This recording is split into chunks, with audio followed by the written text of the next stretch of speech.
Asia, Europe, central, নন central দেশে প্রবাসী অধিকার পরিষদের নেতা কর্মীরা প্রবাসীদের ভোটাধিকার নিয়ে কথা বলে আসছে। এখন আমাদের স্বপ্ন পূরণের পালা।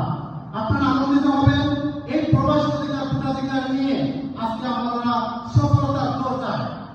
দুঃখের বিষয় হচ্ছে আমাদের প্রধান নির্বাচন কমিশন সাহেব 18 ডিসেম্বর থেকে 23 ডিসেম্বর 52টি দেশের ভোটাধিকার নিবন্ধন করবেন।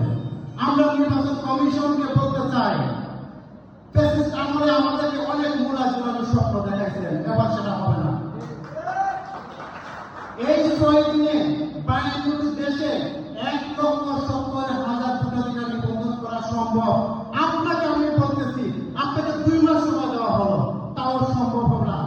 তাই আগামী রবিবারে আমরা বাংলাদেশ প্রবাসী অধিকার পরিষদ আমাদের প্রতিনিধিত্ব দল যাবে নির্বাচন কমিশনের কাছে। এই 5 দিনের জায়গায়